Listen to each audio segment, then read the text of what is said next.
Tapu, Assalamu alaikum, Namaste, Huru Nefer. May Buddha bless you. This is Qesankh Keperu with another exciting video for you. And in this video, we're going to be talking about magical shape shifting for self-confidence. But before I do that, I want you to hit the like button on this video.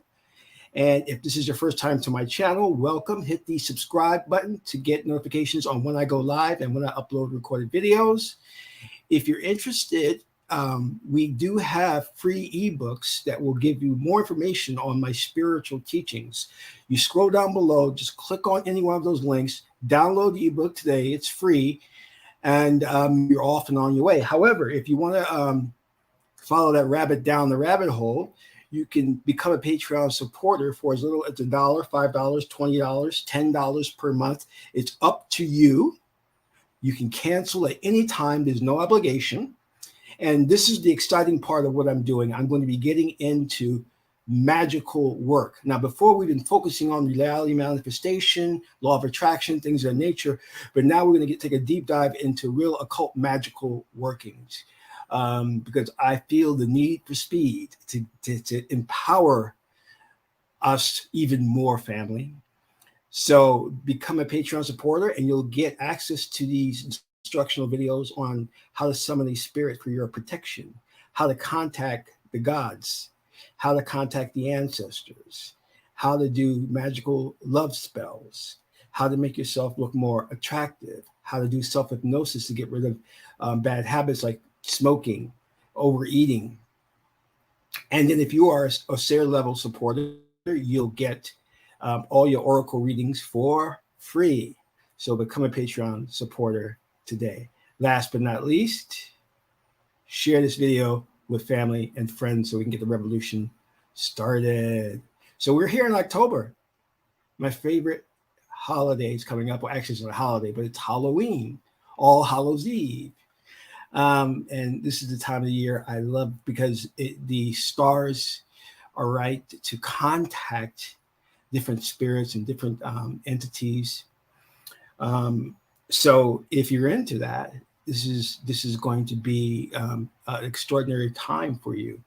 One of the most powerful things that you can combine is your meditations and also working with the seasons or landlines. Magic is usually done in conjunction with the alignment of the stars and seasons and landlines. It was funny because I was talking to one of the students I was in studying Japanese occult magic, and I tried to predict the different weather channels and seasons. And he was like, well, one of the things you can do is get the Farmer's Almanac, and that will help you because it forecasts the weather and things of that nature. I was like, oh, great, wonderful. But what I want to tell you, I thought about this today, is the saddest life. Oh, by the way, you may be noticing that my tongue is healing as I had the oral surgery. And so it's getting better. My pronunciation of words is getting better. But I still think I sound like Elmer Fudd. But, you know, I think some of the women think it's cute because every time I get on a Zoom call with someone, especially the women, they start laughing. And I'm like, what are you laughing at? You're not laughing at me, are you? But anywho, I digress. So one of the things I thought about today is the saddest life that one can lead is a life without magic. Magic has enhanced my life so much. I mean, it's just, I couldn't fathom going without it. And the thing is that this world that we're in, this matrix, has perfected the art of limitation. And Bashar talks about this limitation. We are the masters of limitation, he says. Because we don't use the power that is within us. And we rely solely on external means and measures to get us to where we want to be. And that's not how God intended us, or Nekter, or Nebetur, as he's called, Lord of the universe, or Lord of all. That's not how God intended us to be. God gave us extraordinary powers. You are a powerful being. You are a powerful being. But yet you know not who you are. I don't curse, and I don't like to curse, but there was a saying that's appropriate. And it's about this drug dealer who turned state's evidence and became an informant because he was pissed off at the people below him. And he said, they know not who they fuck with. And that is the Illuminati. They know not who they're messing with when they target you. You are a god, but you've been convinced that you are a child and that you have no powers, that you are limited, that you are solely reliant on the government for support, legislation for support, policies for support, government programs for support. Do you not realize the most powerful thing in the universe is consciousness? Consciousness. Because everywhere you look is what you're manifesting. Nothing could exist without you. In fact, you are Neo. You're the one. You're having an experience. And it's only you. Now, this takes me back to an experience I had as a child, a very young child. I remember walking around in the park and noticing that people were looking at me. They were staring at me. And I couldn't understand why. And then my mother would take me to various places, like to the zoo, to the park. And everywhere I went, I noticed people staring at me. Now, was I paranoid? Absolutely not. I found later when my ancestors came to me, they actually came to me and communicated with me that the mere fact that they were looking at me was the matrix pinging me, the matrix trying to tell me that all of these people are avatars, that I created them. And me looking at them and them looking back at me was a recognition that I was looking upon myself, that there was not individual consciousnesses there, but only one consciousness, me, I. And this I am, came in the form of the many, and the many are the one. And even as a young child, even though this knowledge was bestowed upon me by my ancestors, I grasped it. I understood it. That this was reality letting me know what its nature was. And then I took this a bit further. Now, when you if you're really interested in getting to, sorry,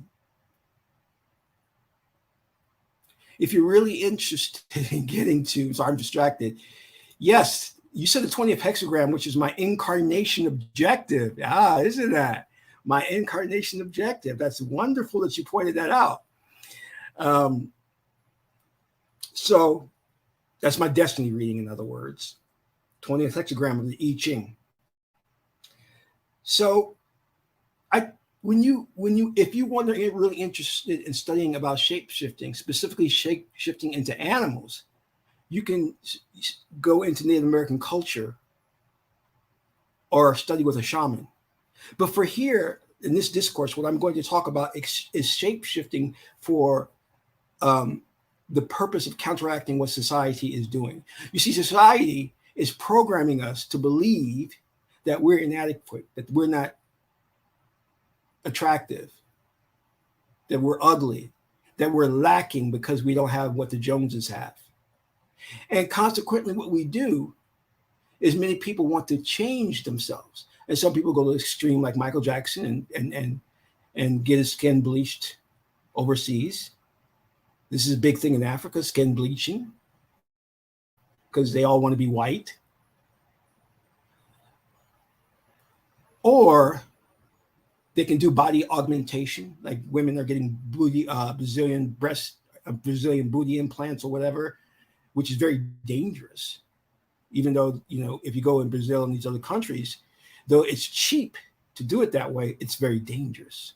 They're getting breast implants, which I don't actually kind of mind. I'm a breast man, but anyway, I digress. So lip injections, wearing hair that's not natural to your culture and to your people, because you're mentally ill and you don't realize it. And using external means to compensate. It's a coping mechanism for feeling inadequate, from being oppressed, from media programming and propaganda.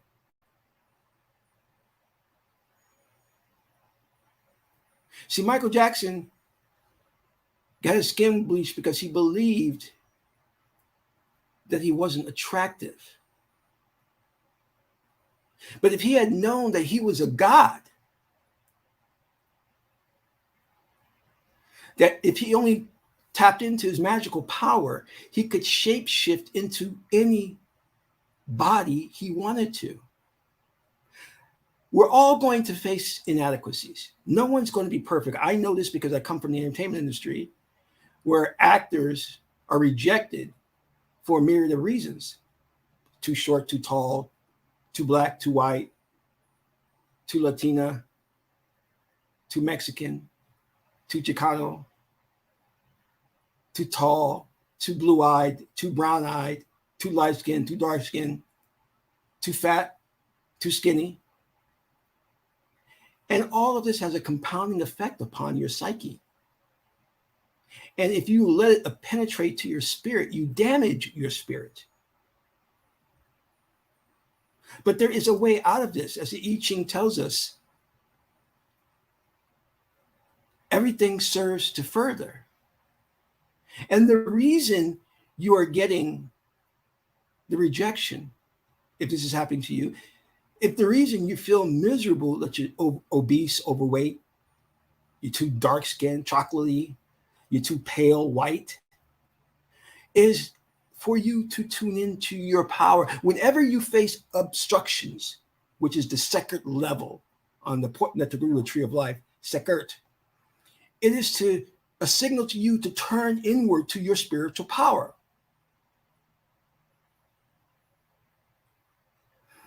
If you want to be more attractive, you don't have to bleach your skin. You don't have to get plastic surgery.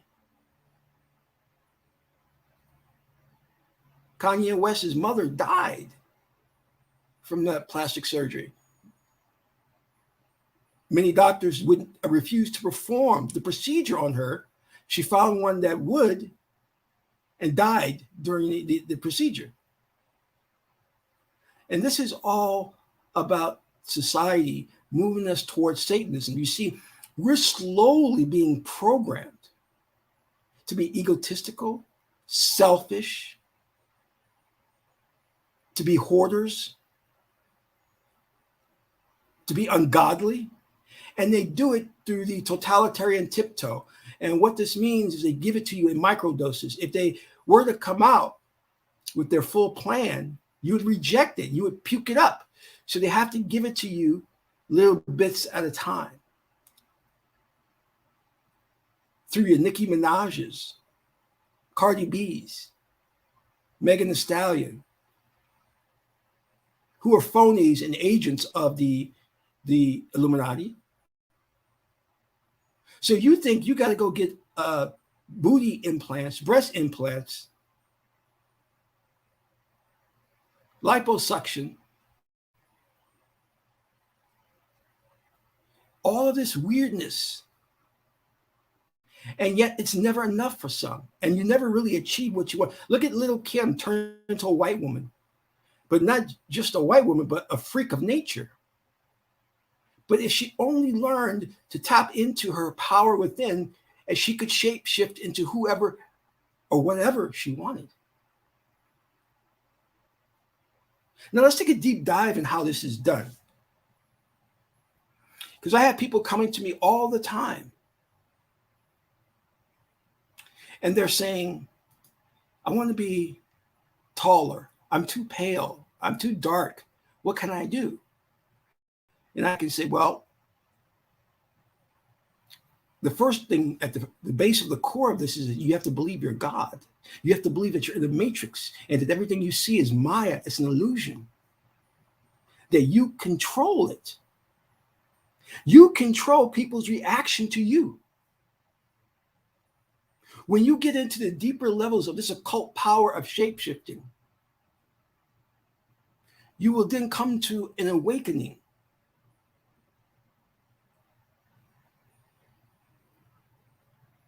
That you have control over people because they're avatars, they are your creation. Now, let us say that I'm a man who doesn't feel that I'm good looking, or I'm a woman who feels maybe I'm fat or obese or not attractive. This is easily remedied. You could go to the gym, buy better makeup products, get in shape, and you should do those things. Coupled with putting your magic into play. This is the second level. The first thing you want to do is determine the type of person you want to be.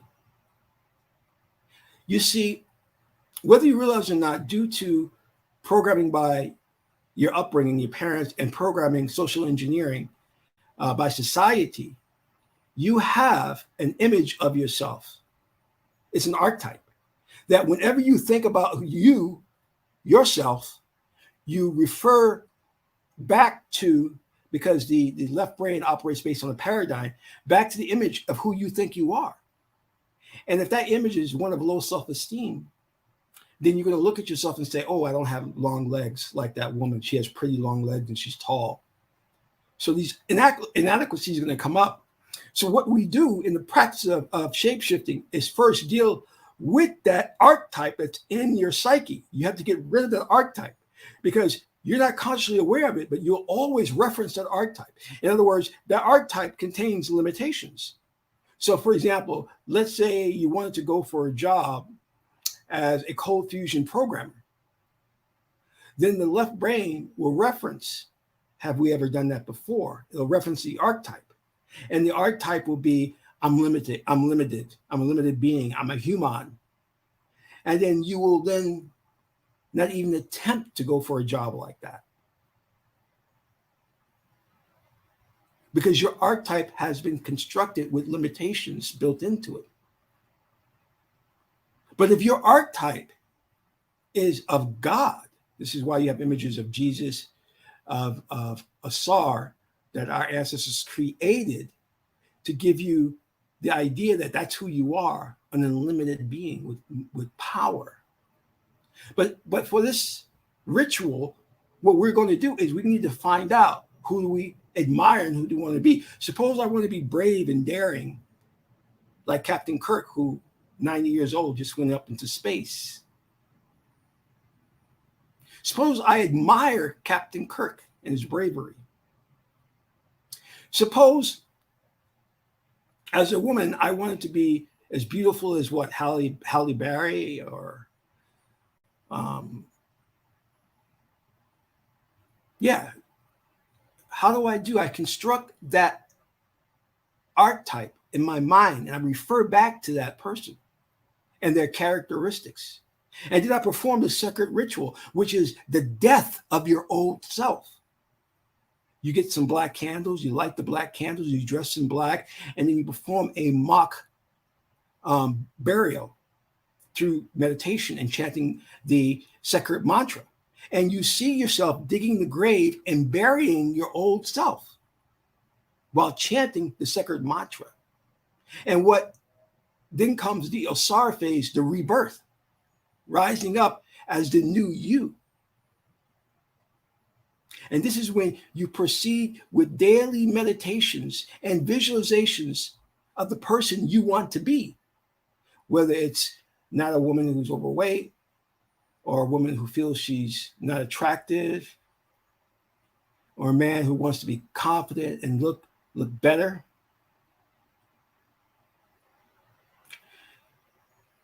You embody these traits and you become a state of being. Now, many people say, do you act as if? Do you fake it till you make it? No, that's not what this is. This is embodying the attributes and traits and putting yourself in a state of being, a state, a frequency. You see, everything around you is a reflection of light waves. It's frequencies. And these frequencies can be tapped into and altered. Because the real you is not the Geb, the physical being. It is a construct. It is an interface that allows you to interact from an objective realm where things are individualized. So everything is built of subatomic particles. The subatomic particles make up what we call as the matrix. And the minute you hold a thought, an idea, and a belief system, and you look into the matrix, it collapses into a singularity, one of an infinite number of possibilities. But you have to believe it to the core. So if I see myself, I'm saying I'm too tall. I wish I was like 2 inches shorter. If I focus on that after I do the second burial ritual and meditate on me being 2 inches shorter, what happens? It changes the subatomic particles and how the light waves reflect. So you're tweaking the frequency, the light, so that you change into the person you want to be. And the avatars that are a creation of you as God will now respond in kind. Because you now change. If I say, I want blue eyes or green eyes, I think green eyes would be nice. I think I would look really pretty with green eyes. What do you think? If I say I want green eyes and I perform this ritual, meditating daily, when I go out and meet people, if I were to take a survey and ask them, what color eyes do I have? All of them would say green eyes. Because I have hacked the matrix. I have tweaked the code for shape-shifting. And thus, in doing so, I instill confidence within myself. There is no reason to feel inadequate now. Because I have the key now, I know, to change anything about me. And in changing those things about me, what I'm really doing is shifting to a different reality, a parallel reality where I am that type of person, where I'm 2 inches shorter, where men admire me because I command respect, where women gather around me and want to get to know me. And if you hold this meditation for long enough, it becomes an automatic thing, meaning that it becomes the default you. You no longer have to meditate, but you suddenly now 100% shapeshift into this individual.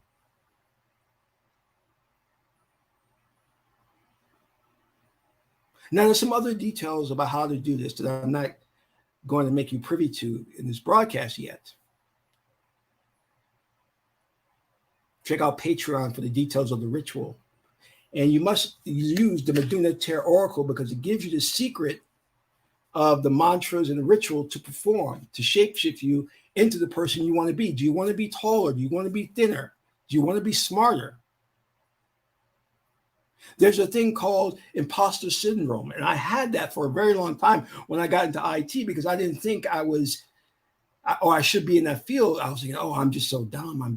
But that was the archetype I was referencing. I had to perform the burial to get rid of that archetype that my left brain was referencing and replace that with one who was confident and one who was an IT genius. And I held on to that for many, many days. And I enveloped the attributes.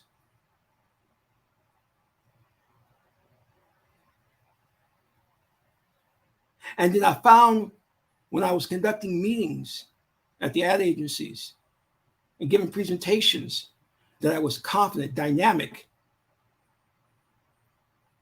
commanding, charming. If you see, it all's about state. Whatever state you are in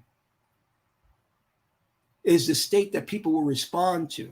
If you want somebody to feel a certain way or to act a certain way, you must first be in that state.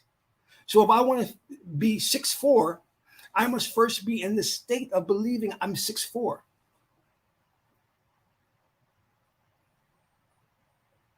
And then people will perceive me as that. We don't understand that you can hack the matrix and do these things because we are masters of limitation. We have drank the Kool-Aid. And we don't understand that we don't have to do body augmentation. We don't have to bleach our skins.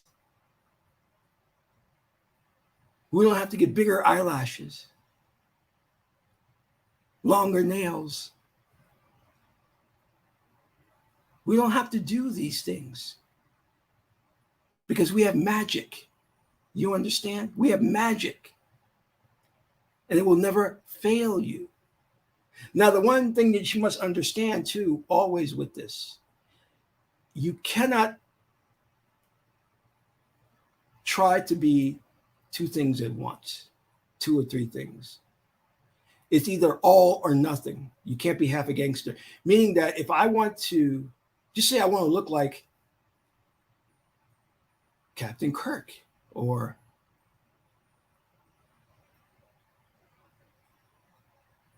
Michael Jordan or what have you, I must focus solely on that. I can't be wanting to be Michael Jordan one day and Daniel Craig or James Bond the next day. It will confuse the spirit, the psyche. So you must focus on those, I hate to say this language, but inadequacies you feel you have, and focus on the new archetype. For some, this power blossoms within a month. For other, it may take a year. It depends on the conditioning and the programming, how hard-coded it is within your psyche. If your psyche is really damaged from programming, then you're going to be clinging to those inadequacies and they won't go without a fight. This is why you must be at peace, and you have to avoid these energies that tell you that you're not enough, that you must buy Jordans, these sneakers, that you must buy this purse, these expensive outfits. You don't need those things. When I was studying with a great teacher out in San Diego, we had exercises such as you allow your beards to grow and you wouldn't shower for at least 2 weeks and you couldn't change your clothing. And then we went out into the field and we did experiments in interacting with people where we would mentally shapeshift. And do you know what? People didn't realize or respond to the fact that, hey, I had no deodorant on. I didn't brush my teeth. I hadn't changed clothing in 2 weeks. I haven't bathed in 2 weeks. And specifically, we did that to prove that within you, consciousness and the tweaking of the matrix is how people really respond to you and not the outer attire or this vehicle. Because you are not the vehicle. It's only an interface to interact with one another. So, my beloved, if you love this broadcast, please donate. And if you want to go down the rabbit hole and get more detailed information on how to do this shape shifting, please join us on Patreon. So I want to thank you. This is Qesankh Ma Keperu, son of Ma and Tahuti. My aunt is a beautiful goddess, Heteru. Until the next broadcast, I'm in Ra.